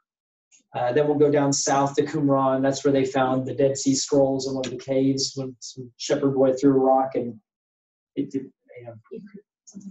Rick and so went in and looked. They went and looked. They found these scrolls that were a bunch of Bible scrolls. They were just found them in 1947. So I remember when my mom bought the book. Oh, really? I was so excited about reading it now. So we'll meet with a Muslim leader that night, and then hear their kind of what they have to say about the situation in Israel and Palestine and all. Then the next morning we'll do Bethlehem. So I kind of structured it to where we follow the Israelites coming out of Egypt, go to Mount Sinai, receive the 10 Commandments, go up through Jordan, see where Moses looked over, then cross the Jordan River as they're coming into the Holy Land. And then we'll start with Jesus' birth. So, first they conquer Jericho, so we'll see Jericho, and then we start with Jesus' birth in Bethlehem. And we'll go to the church where they say this is the spot where he was born. And the milk grotto, which is where they say they took refuge before they ran away to Egypt, and the shepherd's field, so where the shepherds are when they see the angels and they're told to go find this baby in the city of David. And then we'll go south from there, and we'll kind of backtrack a little bit to see the Oak of Mamre, which is where Abraham was living when the three visitors show up and he doesn't realize it's two angels and God. They start making this, but there's this old oak tree that's like propped up with all these, pieces of metal and stuff, so it hopefully won't fall down. But they say that was the oak. I don't know, thousands and thousands of years ago. I don't know. Yeah. It looks so healthy. It looks what? She said healthy oak. I said it doesn't look so healthy. Yeah, it's definitely old. And then we'll go to the Abraham Mosque, which has the tombs. Buddy, please don't do that. The tombs of Abraham and Sarah and Isaac and Rebekah and Jacob and Leah. So all those patriarchs are buried there, and the Tent of Nations. And then we'll meet with a Christian organization, Kairos Palestine, that's working for peace. And that's the night we'll stay with local families in Bethlehem and spend the night in their houses. I think most of them have either a room with 2 or 3 beds or a couple of rooms, or some might have a few rooms. So I'll let them kind of let us know where we'll be staying. But a lot of them are the tour group that's organizing our travel. It's like their family members and stuff. So good folks. What is the name of the tour group? So in Egypt, I'm working with our tour guide. His name is Bassem Samir, and he is working with the name is Sylvia Tours Egypt. That's who he's got a friend in that company, so that's who's arranging the bus and things like that. But Bassem is really organizing the trip. Then when we get into Jordan, it's Tropicana Tours. Tropicana.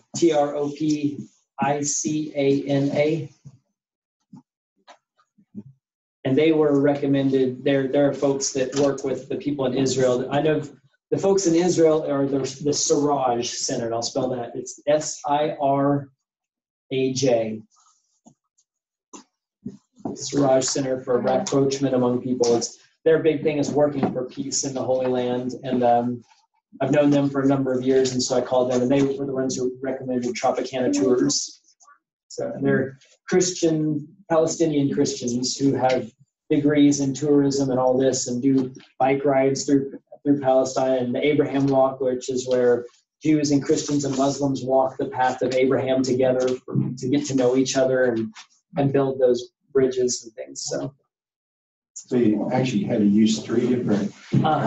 Oh my goodness. Yeah, which was something we discovered when we booked our trip. We went through a big company, but they had booked it with 3 different tour companies because each country had to have their own. And so I thought, well, I'm not doing that. That's extra expense every day. So I'll talk to the people I know. Exactly. Yeah.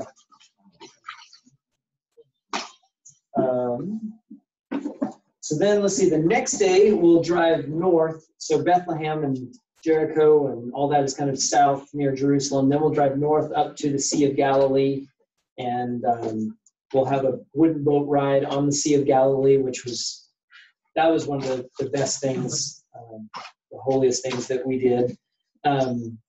We'll visit Capernaum, which becomes the place where Jesus has his home base, and the home of Simon Peter's mother-in-law, which is where the church kind of starts up there. And that's they built the church over the house and over the church. A lot of things happened there. The man that came was lowered through the roof, happens there. There's a paralytic that was healed there. He calls Matthew from the tax booth there, or somewhere around there. We'll visit, a little outside of that, we'll visit the site where he supposedly fed the 5,000. And then, let's see, what else? Then we'll drive to the Mount of Beatitudes, which is supposedly where he said that blessed are the poor, blessed are the meek, and gave all that. So,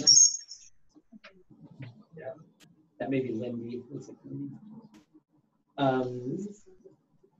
Okay, yeah, I got that. And so then we'll stay in Nazareth. Nazareth is where Jesus grew up, basically, his boyhood home. And we'll talk with Jonathan Cook, who's a British journalist who's been covering the whole area, and he'll share the situation there with them, which focuses the next day we'll see Cana in Galilee, which is where Jesus turned water into wine, and we'll drive to Mount Tabor. That's where another Old Testament story where Barak and Deborah. Okay, Ariana, you need to go, baby. Barak and Deborah defeated Sisera. She put the tent peg through his head. So that's where that battle took place. And it's also the traditional site of where Jesus was transfigured on the mountain and was talking with Moses and Elijah. Let's see. And then we'll actually see Nazareth that day, the Basilica of the Annunciation, which is where the angel Gabriel came to Mary and said, you're going to have a baby. And what? Yeah. So, and the old synagogue where Jesus taught, where he later preached, and where they about ran him off the cliff, because for saying that he's the Messiah, basically. We'll go see Mount Precipice where they tried to push him off the cliff. Then the next day we'll go towards the Mediterranean coast, and we'll see Haifa. Mount Carmel, which is where Elijah challenges the 400 prophets of Baal to a duel, who can light the fire from heaven and all that, and he takes them down into the valley and slaughters them. We'll see that. We'll see the Baha'i Gardens, which apparently are just really beautiful. We didn't get to do that last time, but the Siraj Center said, you must do that. It's amazing. So, and that's the night we'll meet with Bishop Elias Shakur, who's the guy who wrote Blood Brothers.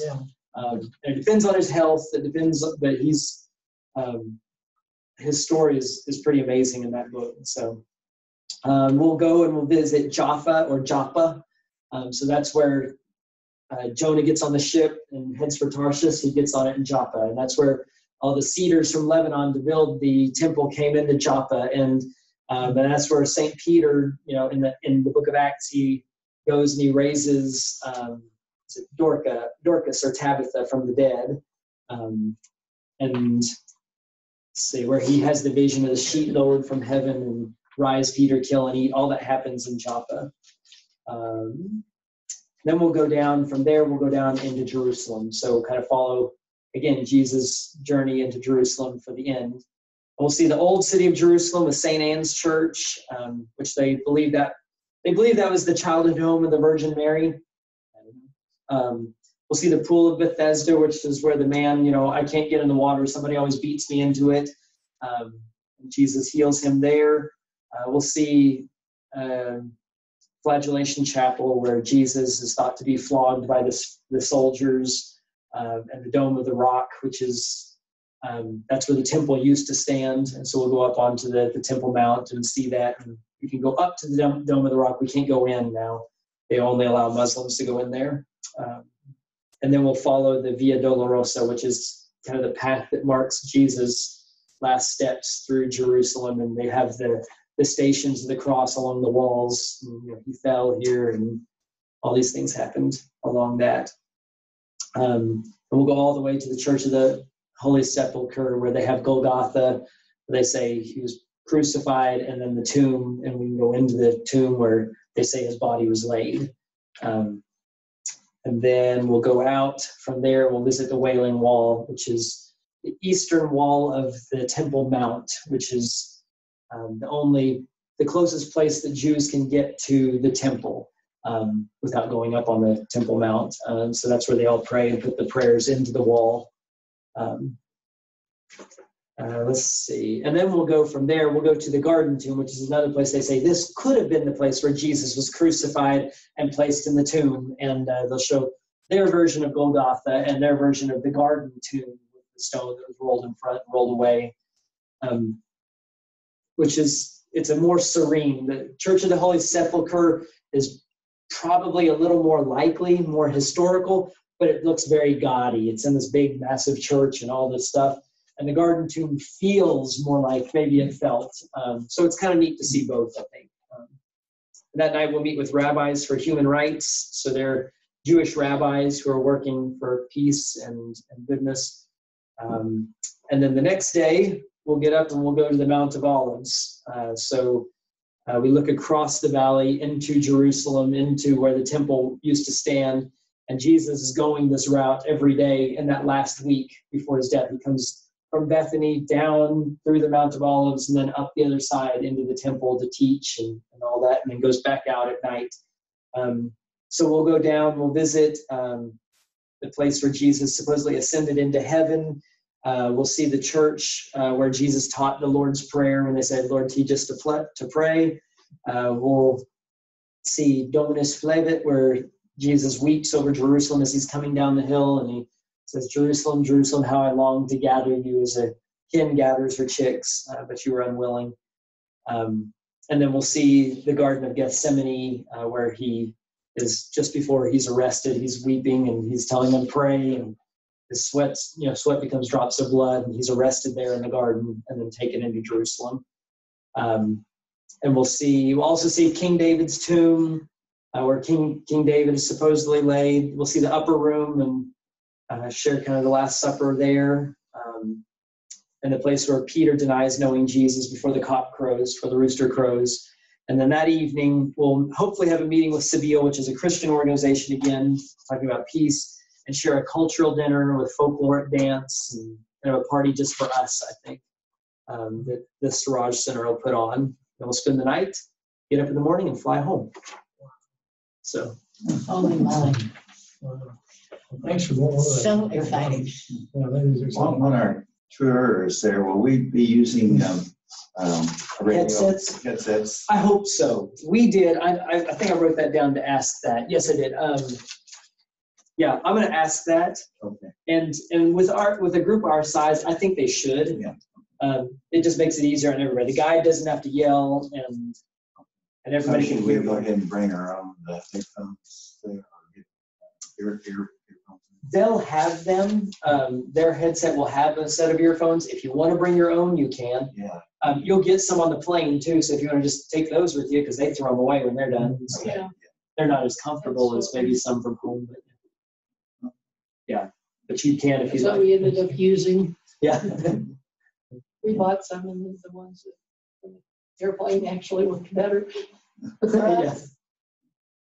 Did you send out a second itinerary? At some point was the itinerary updated? So yes, I did update it when we added the extra day in Cairo. I sent out a new one, and so I can send you it again. If you wouldn't mind, Okay. my email's a mess, and I could not find it. Okay. Would it be possible to also send, email everyone a list of names of everyone? Sure. And Yeah. that'll help us as we. Don't know anybody. Wait. I mean, we've met them, but that Yeah. doesn't mean Yeah. anything Okay. for very long. Yeah, I'll send out an itinerary and a list of names. So yeah, and kind of just a brief where folks are from, maybe. Yeah, that'd be helpful. There. Connection. Yeah, there'll be a lot of disciples from all over,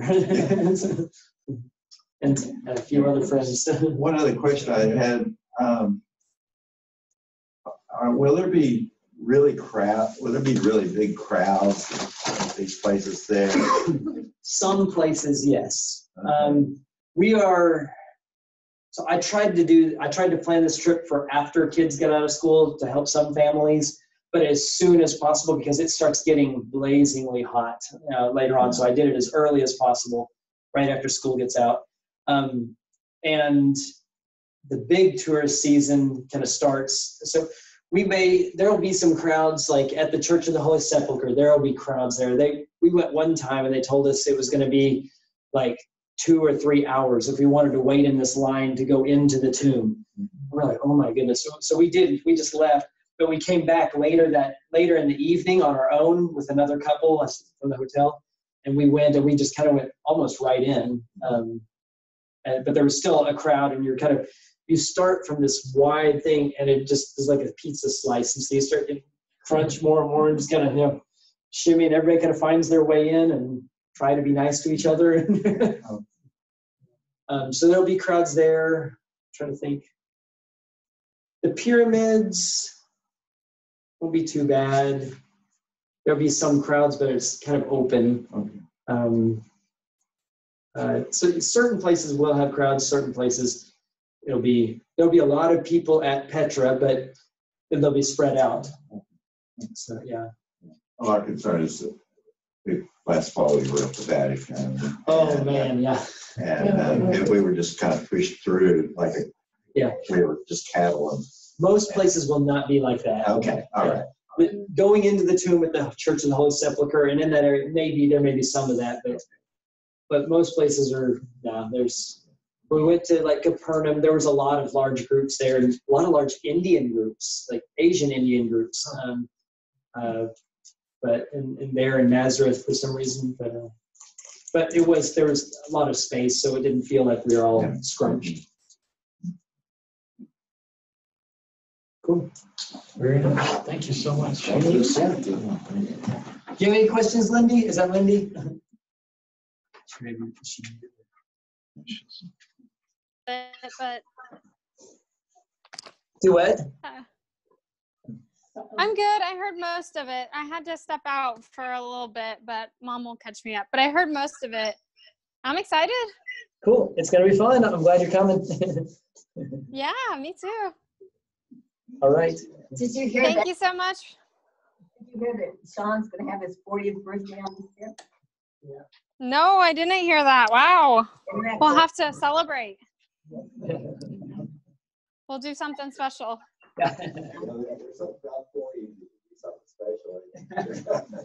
Going to the Holy Land, please. Sure. Good to see you.